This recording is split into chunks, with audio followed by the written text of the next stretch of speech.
So బేసిక్‌గా ఏం జరిగినా ఎళ్లి పోలీస్ కంప్లెయింట్ ఇవ్వడం కామన్‌గా ఉంటది. బట్ ల్యాండ్ ఇష్యూస్ గానీ, మనీ ఇష్యూస్‌లో గానీ ఈ ఇష్యూస్ ఏవైతే ఉన్నాయో వాటిల్ని పోలీసులు సాల్వ్ చేయొచ్చా? యూజువల్‌గా ప్రాపర్టీస్‌లో ఏదైనా ఇష్యూస్ వచ్చినా, లేకపోతే మనీకి సంబంధించిన ఇష్యూ వచ్చినా మనం ఫస్ట్ సీక్ చేసేదేంటి, ఫస్ట్ వెళ్లి పోలీస్ స్టేషన్‌లో కంప్లెయింట్ పెడదాం అన్నట్టుగా ఆలోచిస్తాం.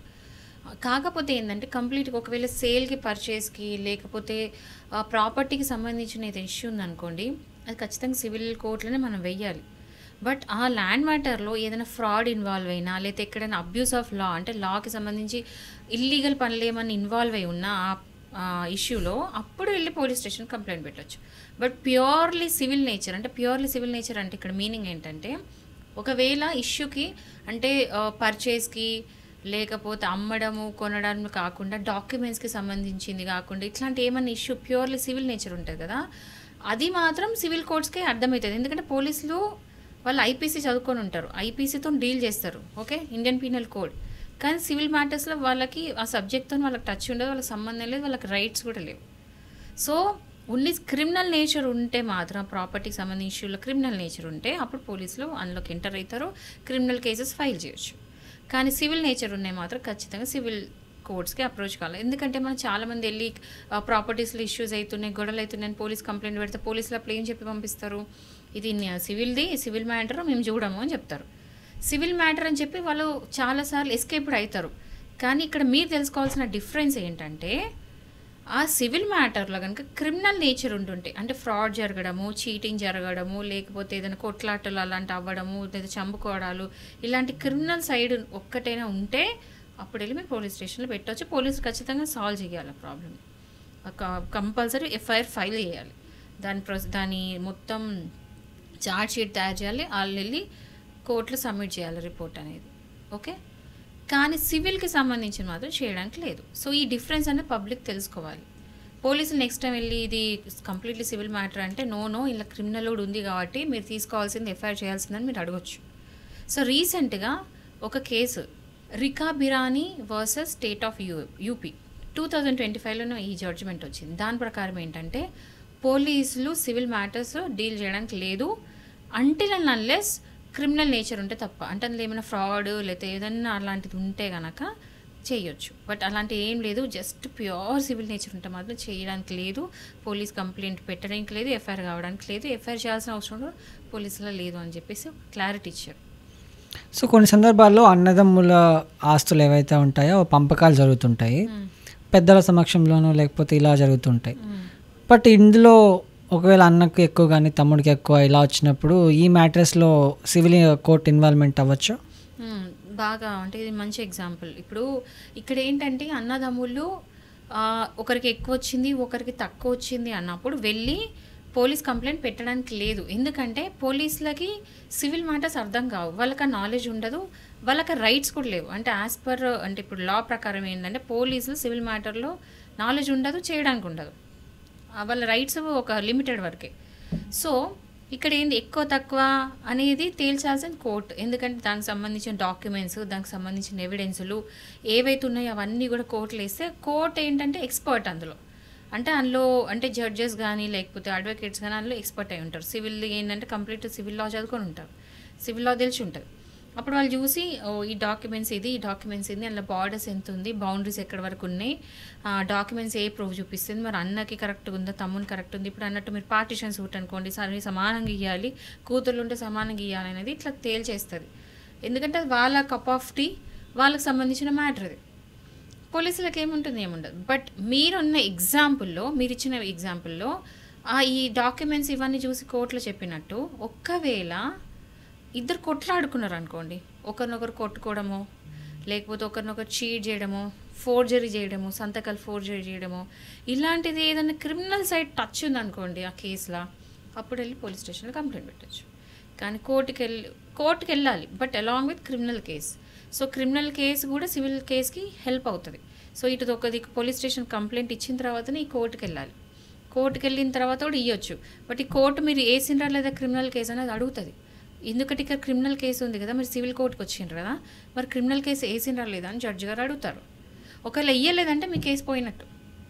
ఎందుకంటే ఇది మీకు బలం పరిచేది. ఎందుకంటే మీ మొత్తం కేసు దీని మీద డిపెండ్ అయి ఉంది. ఈ ఫోర్జరీ అంటే తప్పు కదా. సో ఈ సివిల్ కేసు మొత్తం ఈ క్రిమినల్ కేసు మీద డిపెండ్ అయి ఉంది. సో ఫోర్జరీ మీరు ప్రూవ్ చేయగలిగినారు అనుకోండి, ఈ కేసు గాన్ కదా, మీ సివిల్ కేసులో మీరు గెలిచినట్టే. So criminal case actual add on అవుతుంది ఈ సివిల్ మ్యాటర్కి. సో ఎవరైనా సరే ఇట్లాంటి క్రిమినల్ అయితే మాత్రం లేట్ చేయకుండా మీకు తెలిసిన వెంటనే వెళ్ళిపోయిన పోలీస్ స్టేషన్లో కంప్లైంట్ పెట్టాలి. ఎందుకంటే సివిల్ కోర్టులో కూడా ఈ క్వశ్చన్ అడుగుతారు, ఇన్ని రోజులు ఏం చేస్తున్నావు పంటున్నావా అని అడుగుతారు. ఇందులో ఫోర్జరీ అయిందని తెలుసు, ఇవన్నీ అయినని తెలుసు, మరి నువ్వు ఫ్రాడ్ జరిగిందని తెలిసిన తర్వాత నువ్వు కంప్లైంట్ ఎందుకు ఎట్లా అంటే నీదే ఏదో తప్పు ఉంది, మరి నీకు తెలియకపోవడం ఏంటని కోర్టులో అడుగుతారు. సో అందుకని మీకు ఏదైనా ఫ్రాడ్ కానీ ఫోర్జరీ కానీ అలా తెలిస్తే మాత్రం ఇమీడియట్ కంప్లైంట్ పెట్టండి. కొట్టుకోవడం తిట్టుకోవడం అయితే అది ఖచ్చితంగా క్రిమినల్ కేసు అవి అయితేనే ఉంటాయి. బట్ కొట్టుకోవడం అలాంటి మ్యాటర్లో మాత్రం సివిల్ మ్యాటర్కి సంబంధం లేదు. బట్ ఫోర్జరీ ఇవన్నీ అయితే దీనికి ఎవిడెన్స్ కాబట్టి అవి ఈ సివిల్ మ్యాటర్కి హెల్ప్ అవుట్ అవుతుంది.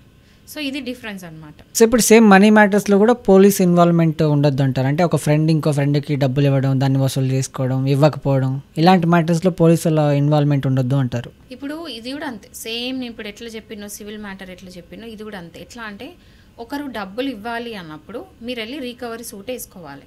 ఒకవేళ కనుక చెక్ బౌన్స్ కేసా వేసుకోండి, లేకపోతే ప్రామిసర్ నోట్ ఉందా వేసుకోండి, ఎన్ఐ యాక్ట్ కింద మీరు వేసేసుకోండి కేసు. సో ఇదేంటంటే ఈ రికవరీ ఆఫ్ మనీలా రికవర్ మనీ కోర్టే చూడాలి. ఓకే, అది పోలీస్ స్టేషన్లో మీరు కంప్లైంట్ పెట్టడానికి లేదు, ఎందుకంటే రికవరీ ఆఫ్ మనీ అది మనీ గురించి కానీ ఒకవేళ రికవరీ మనీలో ముందు చెప్పినట్టు ఏదన్నా క్రిమినల్ నేచర్ ఏదైనా ఉంది అనుకోండి, కొట్టుకోవడాలు, మోసాలు, ఫోర్జరీలు ఇలాంటివి ఏమైనా చేసి క్రిమినల్ కేసు అవుతుంది. సో క్రిమినల్ నేచర్ ఉండాలి. సో బేసికలీ క్రిమినల్ ఉన్న సివిల్కి డిఫరెన్స్ ఒకటే చెప్తున్నా. ఐపీసీలో ఏవేవైతే వస్తాయో అవన్నీ కూడా క్రిమినల్ అవుతాయి.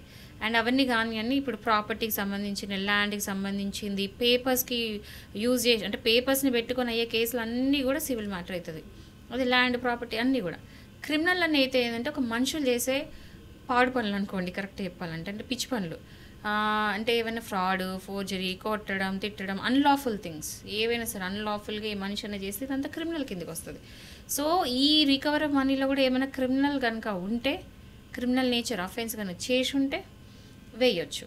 అది మళ్ళీ రికవర్ ఆఫ్ మనీ సూట్లో హెల్ప్ అవుతుంది. క్రిమినల్ కేసెస్ ఎప్పుడు తక్కువ అంచనా వేయడానికి లేదు. ఈ క్రిమినల్ కేసెస్ ఎప్పుడు కూడా సివిల్ సూట్స్కి, రికవర్ మనీకి హెల్ప్ అవుట్ అవుతాయి. అడిషన్ అంటే ఒకటి టాపప్ లాగా హెల్ప్ చేస్తూ ఉంటాయి. సో క్రిమినల్ కేసు ఖచ్చితంగా ఫైల్ చేయాలి. ఎందుకంటే నేను ఒక కేసు చెప్తా. ఎగ్జాంపుల్ ఏంటంటే ఒక పర్సన్ ఇంకో పర్సన్కి ఏంటంటే అగ్రిమెంట్ ఆఫ్ సేల్ చేసిండ్రు. అగ్రిమెంట్ ఆఫ్ సేల్ ఏంటంటే అమ్మడానికి ముందు అగ్రిమెంట్ చేసుకుంటాం కదండి, అట్లా అగ్రిమెంట్ చేశారు. చేసిన తర్వాత ఏమైంది అంటే అనుకున్న టైంలో డబ్బులు కట్టలేదు. అగ్రిమెంట్ ప్రకారం డబ్బులు కట్టాలి, ఇంత డబ్బులు కడితేనే సేల్ అవుతుంది, సేల్ డీడ్ అనేది చేసిస్తా, రిజిస్ట్రేషన్ చేసిస్తాను ఒప్పుకున్నాడు. కానీ 3 ఏళ్ళు అయినా కూడా ఆ పర్సన్ రిజిస్ట్రేషన్ చేసి ఇవ్వలేదు. ఈ మనిషి డబ్బులు ఇవ్వలేదు, ఇవ్వాల్సిన మనిషి డబ్బులు ఇవ్వలేదు, ఈ చేయాల్సిన మనిషి రిజిస్ట్రేషన్ చేయలేదు. ఆ మనిషి డబ్బులు ఇస్తేనే కదా ఈ మనిషి రిజిస్ట్రేషన్ చేయాలి. టైం అయిపోయింది, అగ్రిమెంట్ రాసుకున్న దాంట్లో ఉన్న టైం అయిపోయింది. సడన్గా ఈ పర్సన్ ఏం చేస్తాడు, కొన్నతను ఒక డాక్యుమెంటే ఇస్తాడు కోర్టులో. ఏమని, ఈ మనిషి నాకు ఆల్రెడీ సేల్ చేసి ఇచ్చిండు, నాకు అమ్మేసిండు, కాకపోతే నేను రిజిస్ట్రేషన్ చేసి ఇవ్వలేదని వేస్తాడు. తీరా చూస్తే ఆ సిగ్నేచర్ అతని కాదు, ఫోర్జరీ అక్కడ. అంటే ఆయన సంతకం కాపీ కొట్టి ఎవరితోనో సంతకం చేయించిండు, ఫోర్జ్డ్ సంతకం పెట్టించిండు. సేమ్ డిట్టోస్ ఓన్లీ డిఫరెన్స్ ఉంటుంది, ఇక డిట్టో అట్లనే ఉంటుంది. అప్పుడు ఏం చేస్తారు, ఇది క్రిమినల్ కేసు అయింది. సో ఈ పర్సన్ ఏం చేసిండు, ఈ పర్సన్ కోర్టులో కేసు నడుస్తుంది, సంవత్సరం నడుస్తుంది, అన్నీ అవుతున్నాయి. తీరా లాస్ట్కి వస్తే ఏమో తెలుసా, ఆ మనిషి ఏం చేసిండంటే క్రిమినల్ కేసు వేయలే, ఫోర్జరీ అని తెలియగానే వేయాలనా వద్దా, వేయలే.